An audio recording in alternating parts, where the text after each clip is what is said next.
Reed Holden squinted up at the sky of phex 5 as he stepped out of his rented hover car, one hand shielding his eyes against the twin suns that blazed overhead.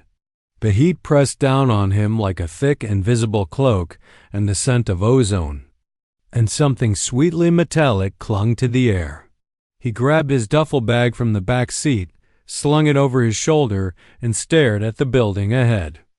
The crystalline tower shimmered like it was carved from frozen rainbows, refracting light in every direction.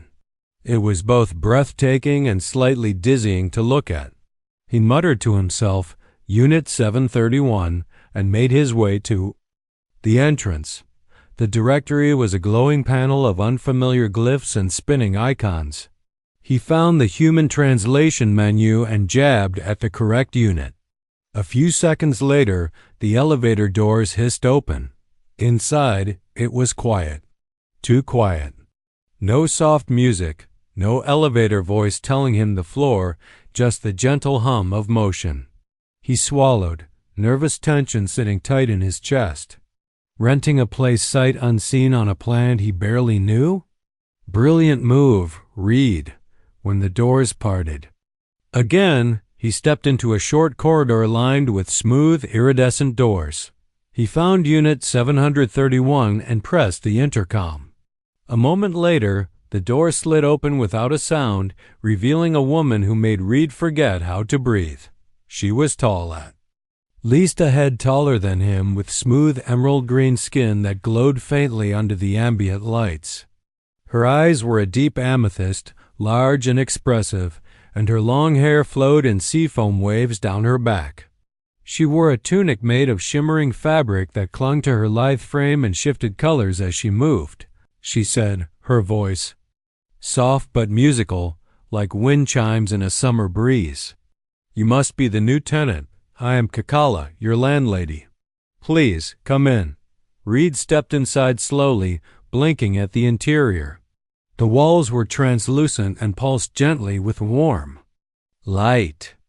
Alien plants in floating pots lined the walls, their petals curling and opening in rhythm with his footsteps. Furniture that looked like sculpted glass hovered above the floor. I'm Reed Holden, he said, extending a hand. Kikala tilted her head, studying the gesture. After a moment, she placed both hands around his and gave it a curious squeeze. Reed Holden, she repeated with a faint smile. Your quarters are this way. She led him down a narrow hallway, the fabric of her dress swishing with every step. Reed tried not to stare but failed. Everything about her, from her movement to her presence, radiated something between grace and confidence. This is your resting chamber, she said, gesturing to a spacious room with a panoramic window that overlooked a sprawling alien city. And the sanitation unit? Through there. She pointed to a door with an abstract symbol on it. I'll leave you to get settled. If you need anything, call for me. Reed thanked her and, once alone, let out a long breath. He tossed his bag on the bed and made a beeline for the sanitation chamber. The trip had been long, sticky, and exhausting. The moment he stepped into the open shower, the warm mist enveloped him like a sigh of relief. He closed his eyes, shampooing his hair, his thoughts drifting into the quiet rhythm of water and soap. Then the bathroom door slid open. He turned, frozen as Kikala stood in the doorway, eyes wide as they locked onto him. Stars above, she exclaimed, her voice rising in astonishment. Human, why do you have a mini shai-hulud between your legs? Reed nearly slipped. What the hell don't you knock? She didn't flinch, didn't even blink at his naked state. Instead, she stepped forward a little, squinting with open curiosity. It resembles a juvenile sandworm. Is that normal? For your species? Reed's face turned red. He grabbed for a towel and covered himself. It's called a penis. Yes, it's normal. And it's not a worm. And yes, humans value privacy. Kikala frowned, tilting her head again. My apologies. I forgot your species' peculiar sensitivities regarding bodily functions. I only wish to inform you that dinner will be served in half a rotation." She turned and walked out as calmly as she had entered. Reed stood there, dripping, stunned, half mortified and half intrigued. This was going to be an interesting stay. The twin suns of phex 5 had barely dipped below the skyline when Reed finally emerged from the sanitation chamber, towel wrapped tightly around his waist, heart still thudding from the shock of Kikala's unexpected visit. Water still dripped from his hair, but it wasn't the shower that left him dazed, it was the way she had looked at him. Not with judgment, not with shame, but with raw scientific fascination, like he was an unopened artifact or a new species to catalog. And worse, she hadn't blinked. Not once. He pulled on a fresh shirt and pants, shaking his head. Cultural misunderstanding, he told himself. Harmless curiosity. She was an alien after all. He'd studied xenocultures his whole life. This wasn't the first time someone from another world misunderstood human modesty. But never had it felt so personal, so intimate. He followed the scent of something warm and sweet through the apartment. When he reached the main room, Kikala was kneeling beside a low crystalline table, setting down curved dishes that glowed faintly from within. Steam curled from an iridescent soup. A basket of bread-like coils pulsed gently, almost like they were breathing. "You're just in time," she said without looking up. "I hope you're hungry." Reed hesitated, then lowered himself onto a cushion opposite her. "Depends. Is the bread supposed to be moving?" She finally looked at him, eyes dancing with amusement. "Only when it's fresh. Don't worry, it stops after a few bites." "Great," he muttered, eyeing it suspiciously. Ate in near silence for a while, Reed chewing slowly, trying not to wince at the odd textures and fizzing sensations. Kikala watched him closely, her gaze more curious than before. It wasn't just his anatomy that interested her, it was everything. The way he held his utensils, the way he drank, the way he avoided eye contact when she leaned too close. "You're different from the other humans I've met," she said softly, dipping a strip of glowing root into the soup. Reed blinked. "You've met other humans?" "Only a few. Diplomats. Scientists. They were stiff, always afraid to offend. But you blush, you yell, you react, you're honest." He set his spoon down, unsure how to respond. "I'm just trying to survive the first day without breaking a law or embarrassing myself." She leaned forward, her elbows on the table. "Too late for that," she teased, and for a moment, Reed smiled until her expression grew serious. "But there's something else. Something in your eyes." "What do you mean?" "You're afraid." "Not of me, not of this planet, but of yourself." The words landed like a weight in his chest. He looked away. "I came here to do research, not connect. Connect?" Her voice softened. Emotionally, physically, romantically. "I made a promise to myself. No distractions, no entanglements." Kikala tilted her head, considering him. "Do you consider curiosity a distraction? If it involves walking in on someone naked, then yeah." She smiled faintly, but it didn't reach her eyes. "You don't understand, Reed. I didn't come in to mock you. I came in because I sensed something wrong." His brow furrowed. "Wrong?" "Your energy," she said quietly. "Your aura was fluctuating. I thought you were ill. We Felian women are trained to sense biological changes.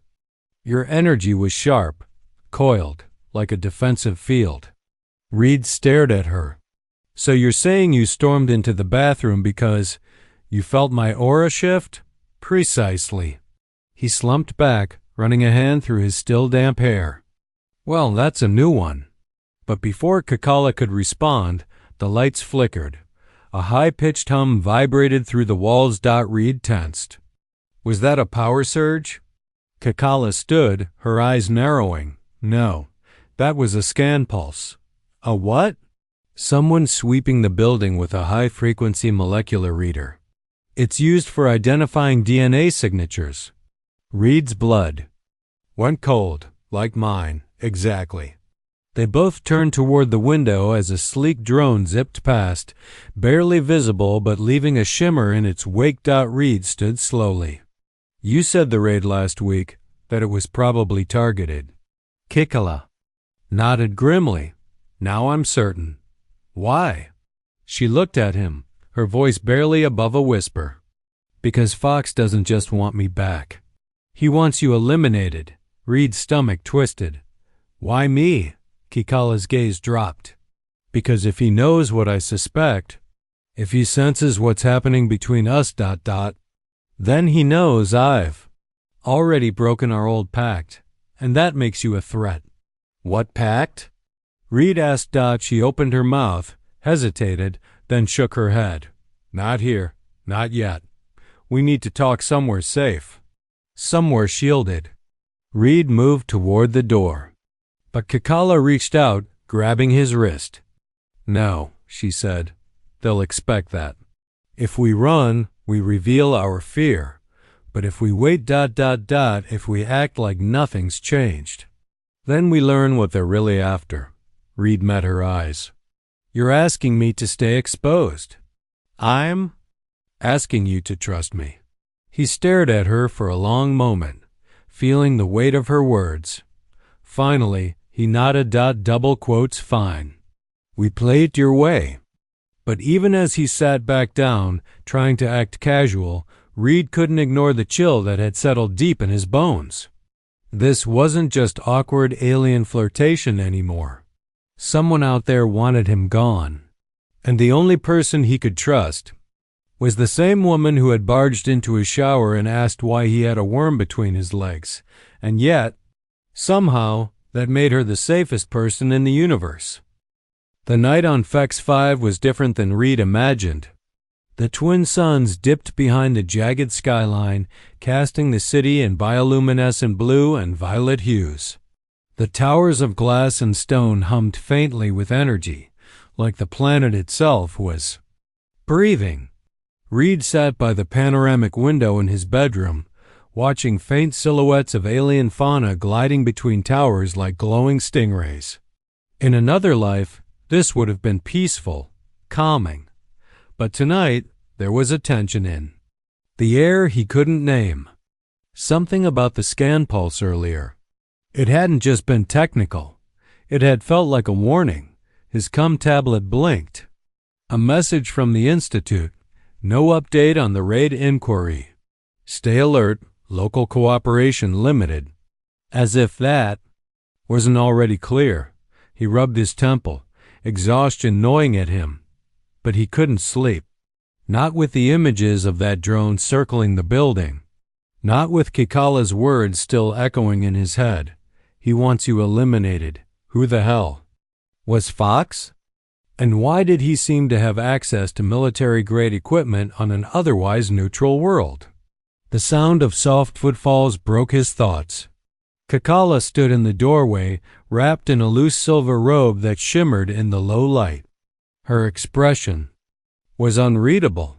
You're not sleeping, she said, walking in without waiting for permission. Neither are you, Reed replied, trying to sound casual. She stopped beside him, eyes on the city beyond. Something's coming, she murmured. You feel it? He asked. I feel him. Reed looked at her.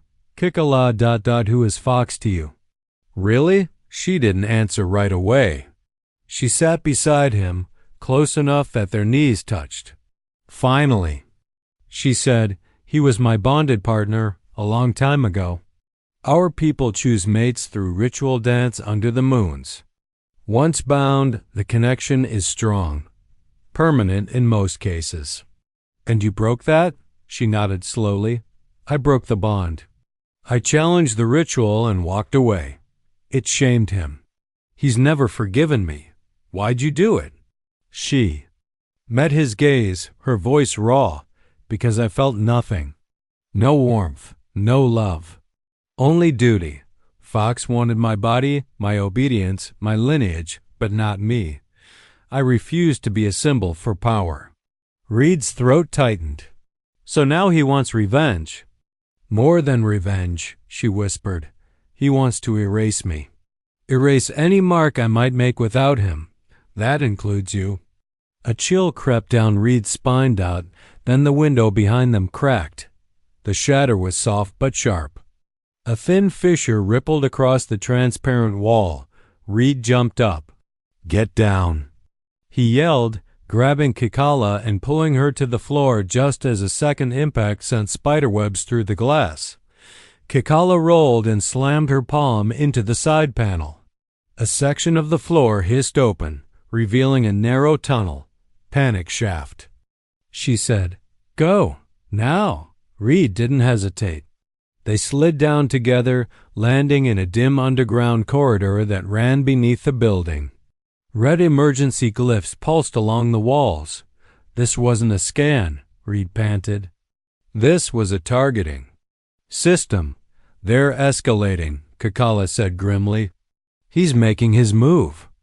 They ran through the corridor, the air getting cooler and more sterile the deeper they went. After several turns, Kikala pressed her hand to a wall panel that read her biosignature. A door slid open to reveal a heavily reinforced bunker with faintly glowing crystals embedded into the walls. Reed stumbled in, catching his breath. "You've had a bunker this whole time?" "Standard for Phelian diplomats," she said. "But no one knows about this one. Not even Fox." He collapsed onto one of the cushioned benches, his shirt damp with sweat. "Okay, now we regroup. We report this to the Institute. They'll send security." Kikala was silent. He looked at her. "What?" "There's something you don't know about Fox," she said, sitting across from him. "Something I've kept from you." Reed's pulse spiked. "Go on." She exhaled slowly. "PHOX ... Isn't just some ex-lover with a grudge. He's High Council, military intelligence. He has authority over the planetary defense grid." Reed sat up straighter.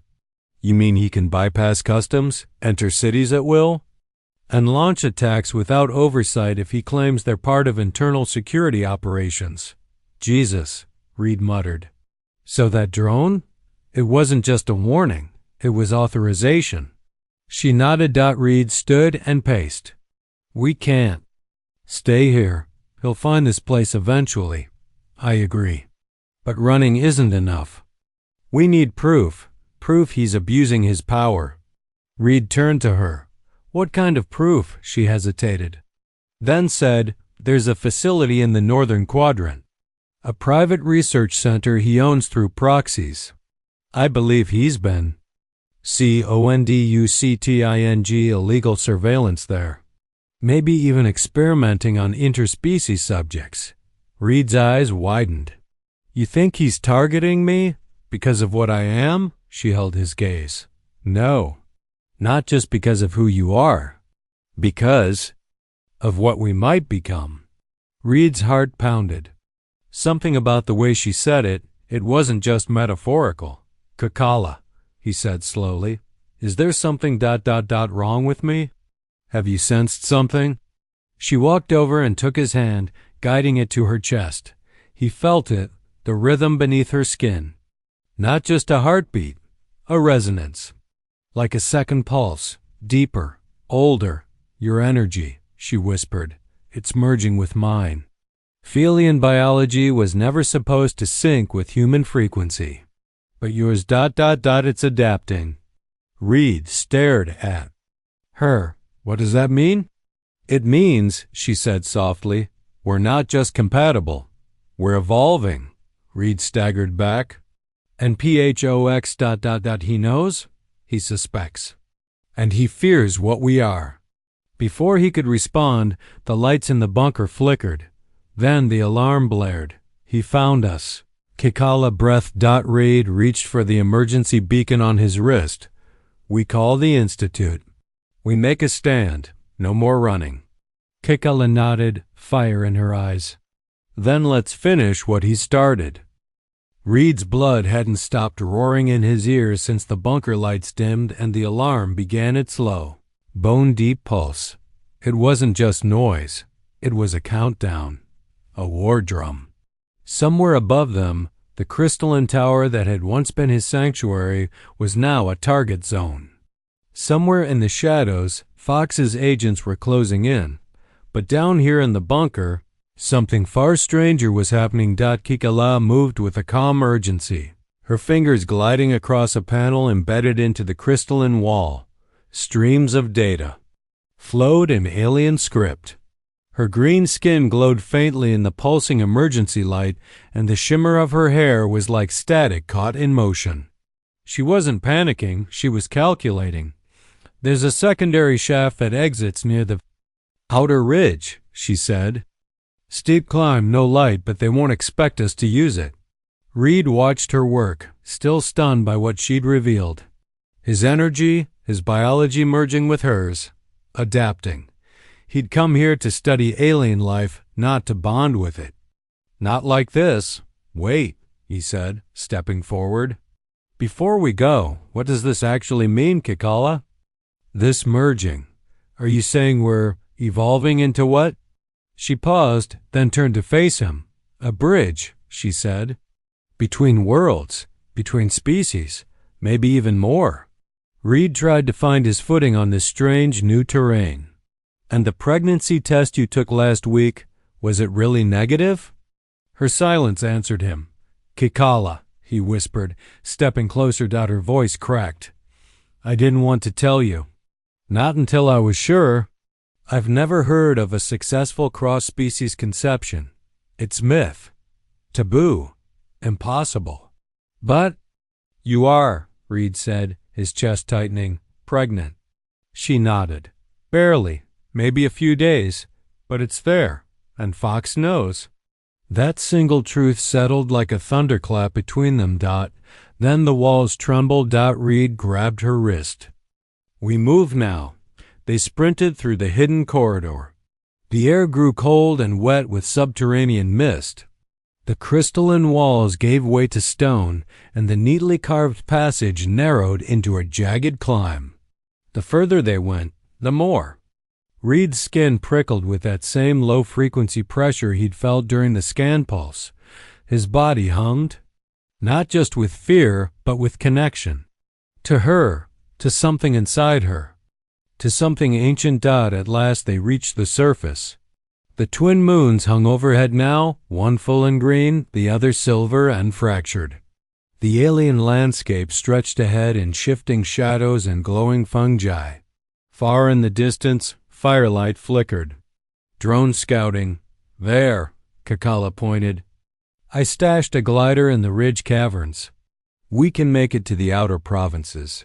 My uncle governs a hidden commune off-grid. Lead the way." They darted across the open field, ducking beneath alien trees with translucent bark and vines that pulsed with life. But as they neared the rocky overhang where the glider was hidden, Reed felt it, that buzzing weight in his skull.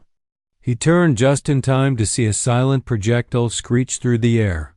He tackled Kikala, both of them rolling hard as the missile struck the ground behind them. The blast sent shards of rock into the air. Smoke, fire, ringing ears. "Get up!" Kikala shouted, dragging him to his feet, but it was too late. A sleek black aircraft descended silently in front of them, parting the mist with cold authority. From its belly, a ramp extended and a figure stepped down. Reed knew it was Fox before the light even hit his face. He was beautiful in that deadly, polished way.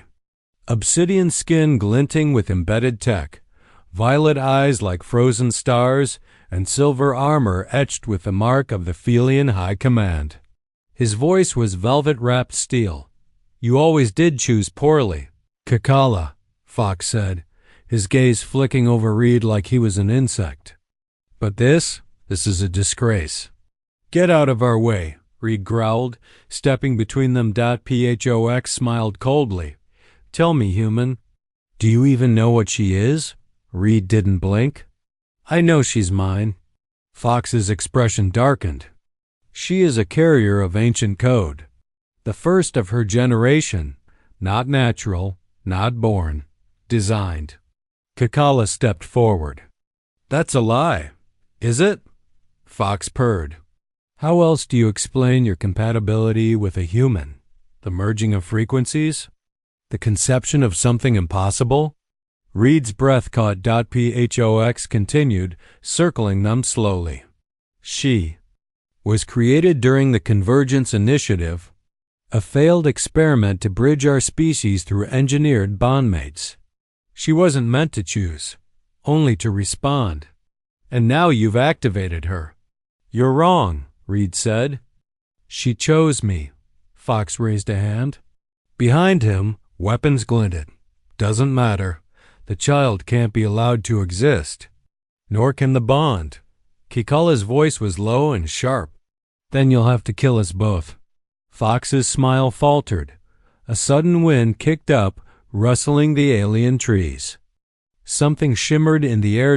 Reed stepped forward, hands raised not in surrender, but defiance. You created her to be a tool, he said. But you failed to predict the one thing that changes everything. Fox narrowed his eyes. And? What is that, choice? Before the warship's weapons could fire, a flash of blue light erupted from Reed's chest, pure, harmonic energy. It surged through the air, striking Fox's soldiers and short-circuiting their tech. Kikala dropped to one knee, clutching her abdomen, her eyes glowing with the same blue pulse. The bond had activated. Together, they were more than two. Phox screamed as the energy pushed him back, shattering his shield. When the light faded, only silence remained. Kikala looked up, tears in her eyes. Reed. What did we just do? He fell to his knees beside her. I don't know, but I think we just made history. The silence after the blast was not peace. It was the pause before the storm remembered how to roar. Reed held Kikala in his arms, her breathing quick but steady, her skin glowing faintly with that strange blue light, the light that had burst from both of them. He had felt it like a surge of gravity through his bones, not painful, not electric, more like being tuned to something beyond sound, beyond language, like a signal from the heart of the universe. But now the light was fading, and Kikala's head slumped briefly against his shoulder. Stay with me, Reed whispered, brushing her seafoam hair from her damp forehead. We're not done yet. Kikala stirred, blinking slowly. I'm all right. It's just ... The bond. It takes more than it gives. Rest, Reed said, standing, scooping her up effortlessly.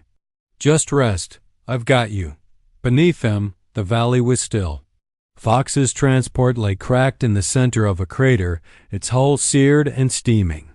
His soldiers were scattered, unconscious but alive, twitching like machines halfway through reboot.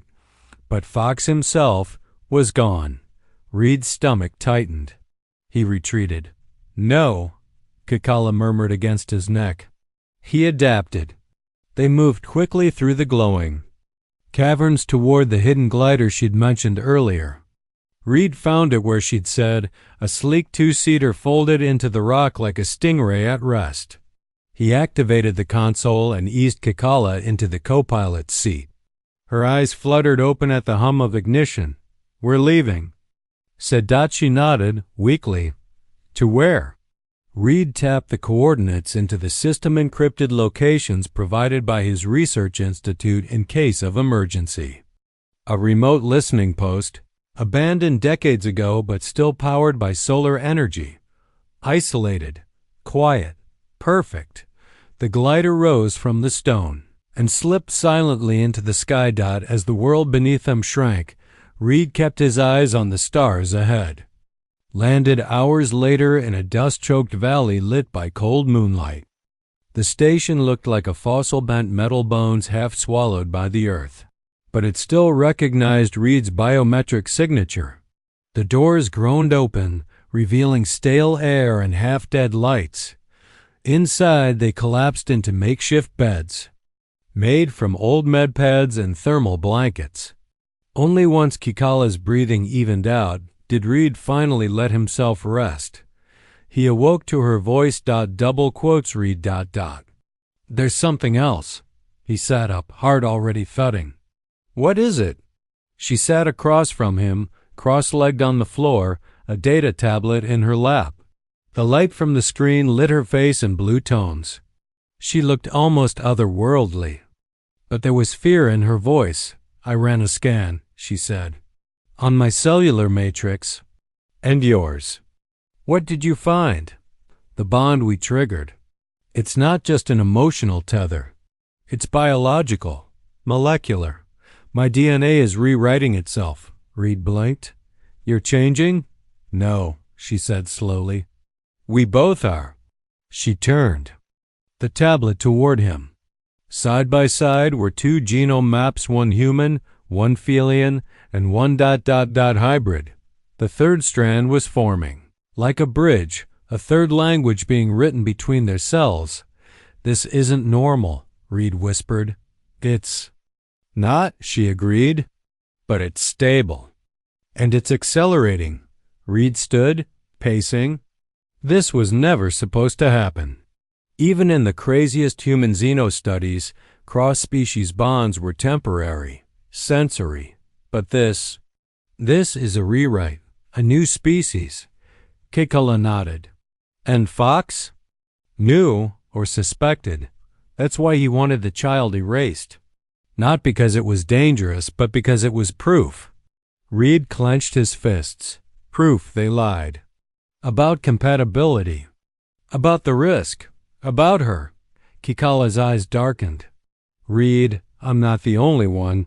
There are others. I've started remembering things.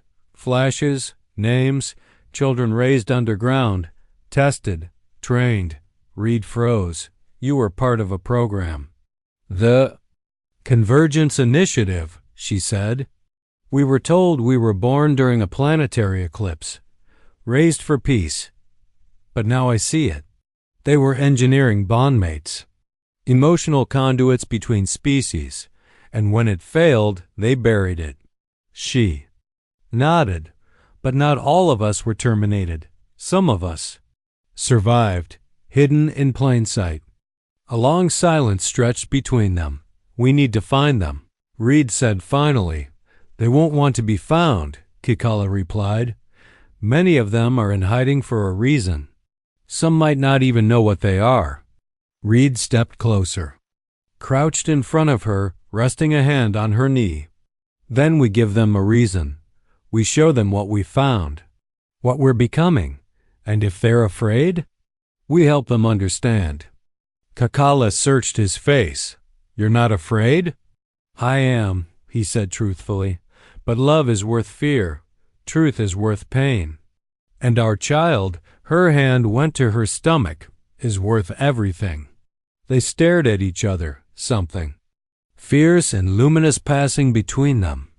Not just passion now, not curiosity, not lust, but a bond forged in blood, light, and fire. And the console chime. Reed turned.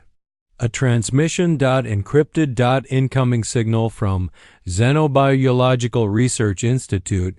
Deepwire accessi. Open the message. Reed Holden.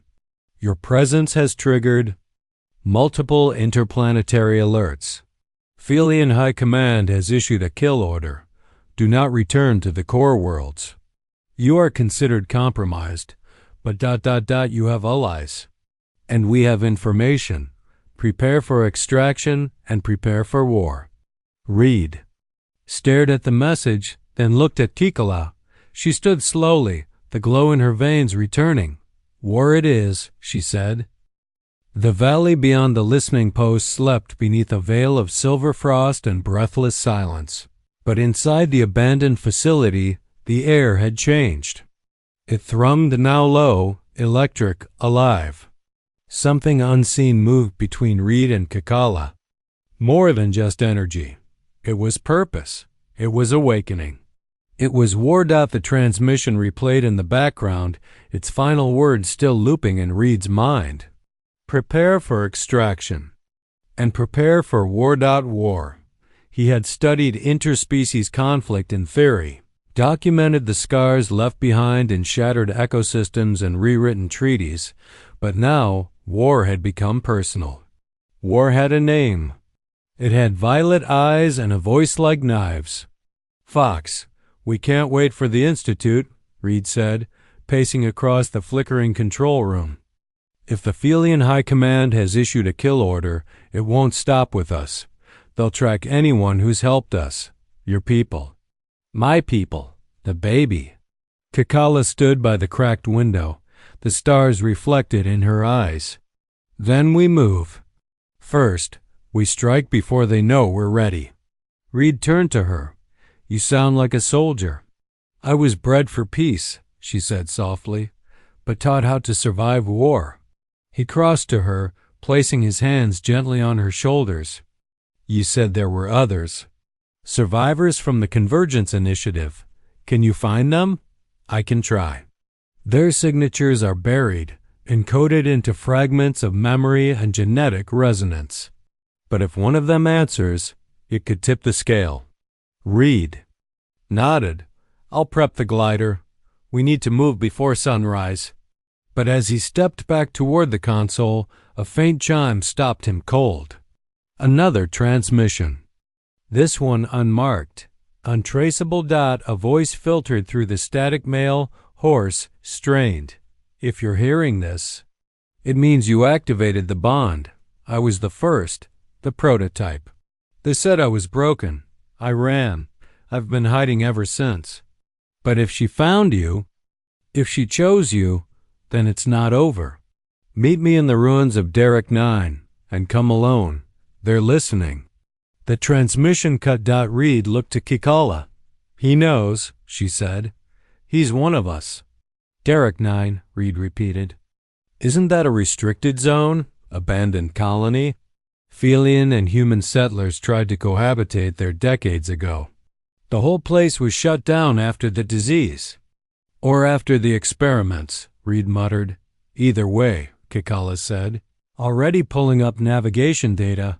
That's where we go." The flight was silent. Reed piloted while Kikala sat beside him, one hand resting protectively over her lower abdomen. Outside, the clouds rolled like bruises across the sky. Lightning danced beneath them, pale green and sharp as bone. Derek 9 rose from the horizon like a graveyard.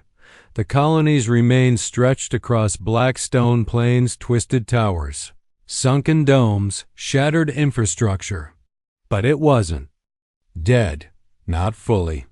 Lights flickered faintly between the ruins, like old ghosts remembering who they were. Reed landed the glider near a collapsed spire. Kikala reached for him, her grip tight. "Be careful," she whispered. "Always," he said. He stepped into the dark, alone. The wind carried sand and the whisper of things long buried. Reed passed rusted statues of both human and Felian leaders, hands clasped in unity, now corroded and broken. There was a bitter beauty to it. At the center of the square, a figure stepped from the shadows. He was tall, older. His skin shimmered with both human pigment and Felian undertones, green veins pulsing faintly beneath tanned flesh. His eyes were not purple. They were gray, worn, exhausted. "Reed Holden," he rasped. "You sent the message," Reed said. "I did. Name's Lan.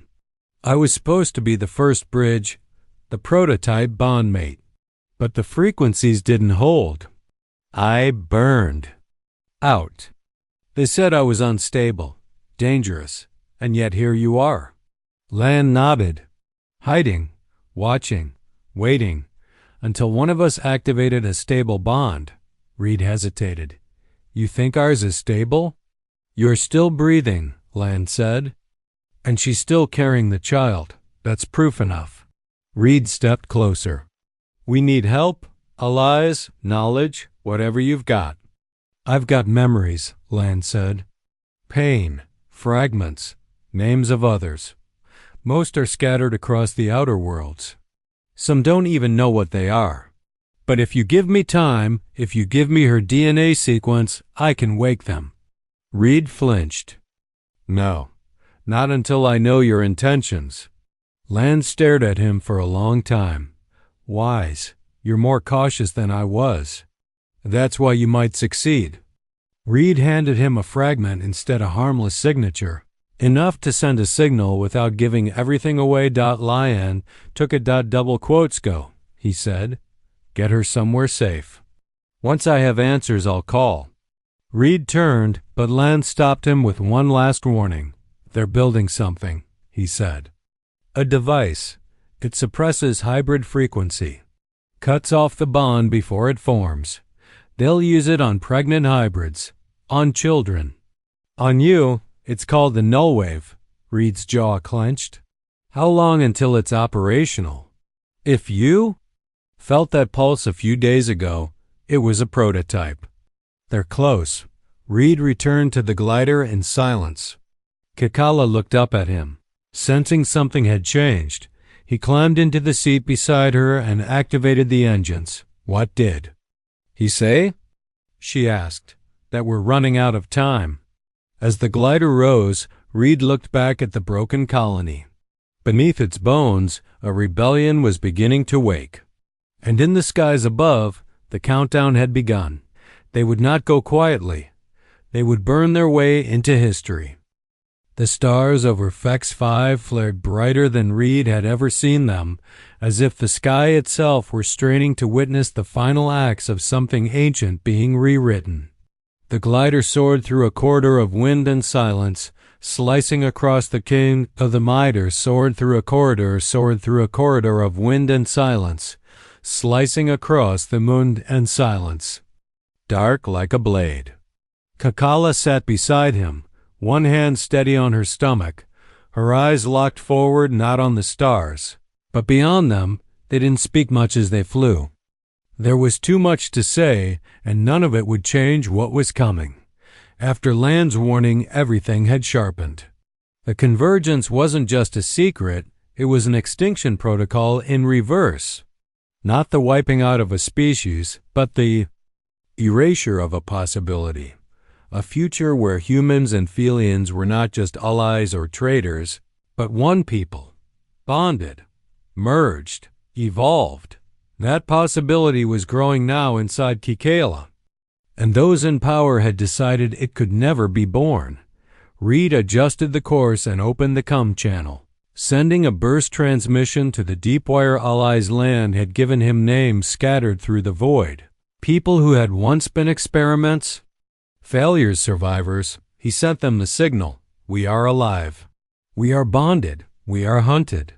And we will not run alone. Then he reached for Kikala's hand and held it tightly. She turned to him with a quiet strength that nearly undid him.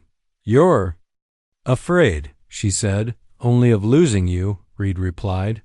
Then we have the same fear. The beacon tower came into view below, a structure older than the wars, built by a species long extinct. Its black spires reached for the sky like fingers trying to scratch open the stars. Beneath it was the hidden receiver hub the Institute had promised. Their only chance for extraction. As they descended, the glider's console flashed red. Incoming craft. 5. Formation. Armed. Kikala leaned in, jaw tight. They followed us. Reed checked the weapons. We can't outrun them. Then we don't, she said. The glider landed hard. Before the dust settled, Reed and Kikala leapt out and sprinted into the tower, its old circuitry lighting as they passed, recognizing Kikala's bio-signature. As they entered the core chamber, a deep voice echoed through the tower. You should have stayed hidden. Phox. He stood at the far end, flanked by 3 Felian guards and 2 human operatives, traitors. His eyes locked on Kikala's stomach, and his lip curled in disgust. A bastard hybrid? Fox spat. Do you think that will earn you freedom? That thing will die screaming, and no one will remember your name. You're wrong, Reed said, stepping in front of her. This child is the first of something beautiful. Something you'll never control. Fox laughed low and cold. Beauty means nothing in war. Then let's end the war, Kikala whispered. The chamber pulsed with light. The old energy of the beacon tower, the convergence field, activated around them. And suddenly, Reed understood. This place wasn't a refuge. It was a weapon. Kikala dropped to her knees, placing both hands on the floor, her veins glowing again with blue light. It's listening, she whispered. It knows us. Reed felt it to a pull, a resonance in his bones like a forgotten frequency being restored. The tower's ancient intelligence was awakening, and it remembered the purpose it was built for. The guards raised their weapons. Fox shouted, "Fire!" Reed didn't duck. He stepped forward and opened his mind. The convergence field exploded around them, a dome of blue and gold light that swept outward in a blinding rush. The guards froze mid-step, their weapons turning to vapor. The two human operatives collapsed, clutching their heads as foreign thoughts invaded. Fox staggered forward, his body flickering like a broken hologram. "What are you?" "Not yours to command," Kikala said. "Not yours to fear," Reed added. They stepped forward together. The tower responded. From the walls, figures began to emerge, not soldiers, but echoes, the memories of other bondmates lost to time. They walked through the room like smoke and light, whispering truths that shook the air. Reed raised his voice. To those listening across space, to every survivor, every hidden child, every failure deemed unworthy, we are here. We are proof. We are not accidents. We are evolution. The beacon sent the message into the stars. And Fox screamed.